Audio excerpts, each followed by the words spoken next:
ইসলামের সংগ্রামী আমিরে জামাত, মানবতার ফেরিওয়ালা ডাক্তার শফিকুর রহমান, জাতীয় নেতৃবৃন্দ, অন্যান্য রাজনৈতিক দল এবং সম্মানিত ইসলামী দলসমূহের নেতৃবৃন্দ, সাংবাদিক বন্ধুগণ, শহীদ এবং আহত পরিবারের সম্মানিত গর্বিত সদস্যবৃন্দ, সংগ্রামী জনসমুদ্র, আসসালামু আলাইকুম ওয়া রাহমাতুল্লাহ।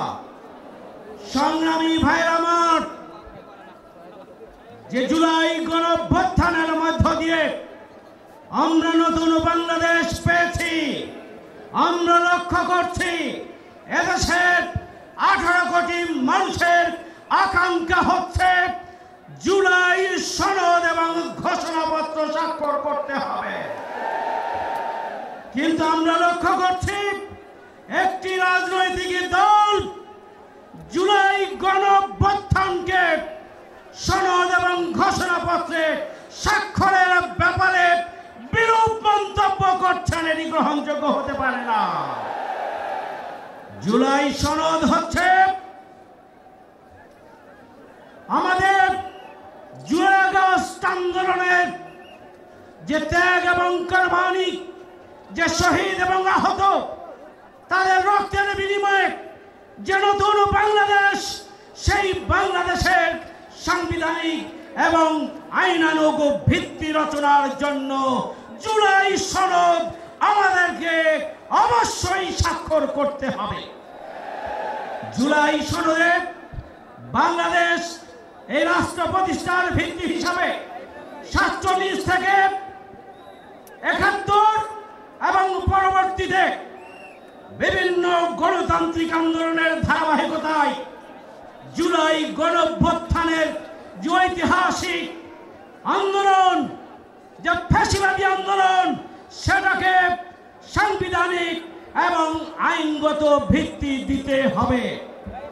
এই আন্দোলনে, এই গণঅভ্যুত্থানে যে চেতনা ছিল, সেটি হচ্ছে উই ওয়ান্ট জাস্টিস। চেতনা ছিল বৈষম্যহীন বাংলাদেশ, চেতনা ছিল ন্যায় বিচারের বাংলাদেশ, চেতনা ছিল আবু সাইদ মুগ্ধ। শেষ হয়নি যুদ্ধ। সুতরাং সেই চেতনাকে ধারণ করে আগামী দিনে সুখী, সমৃদ্ধশালী আর দুর্নীতি সন্ত্রাস মুক্ত একটা মানবিক ন্যায় বিচারের, ইনসাফের, বৈষম্যহীন বাংলাদেশের রূপরেখা আমাদের এই জুলাই সনদের মধ্যে সংরক্ষিত করতে হবে। জুলাই সনদে ছাত্র সমাজ, শিক্ষক, কর্মকর্তা, কর্মচারী, আলেম ওলামা, আলিয়া, কওমি, বিশ্ববিদ্যালয়, প্রাইভেট বিশ্ববিদ্যালয়, স্কুল, কলেজ, মাদ্রাসার পাশাপাশি পৃথিবীর বিভিন্ন দেশে জুলাই আন্দোলনে যারা অবদান রেখেছেন, প্রবাসীদেরকেও সম্পৃক্ত করতে হবে।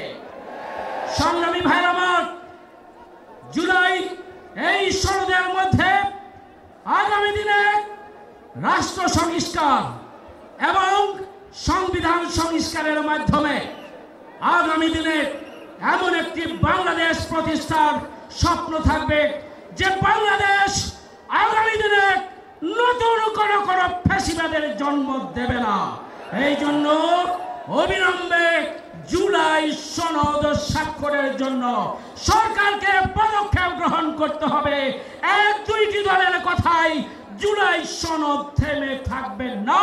এটি 18 কোটি মানুষের দাবি। সেই দাবি পূরণের জন্য আমি আহ্বান জানিয়ে আগামী দিনের আন্দোলনকে আরো বেগবান করার আহ্বান জানিয়ে আমার কথা এখানে শেষ করছি। সবাইকে ধন্যবাদ। আল্লাহ হাফেজ। বাংলাদেশ জিন্দাবাদ। সম্মানিত সমাবেশ, এখন বক্তব্য রাখবেন বাংলাদেশ নেজামে ইসলাম পার্টির সম্মানিত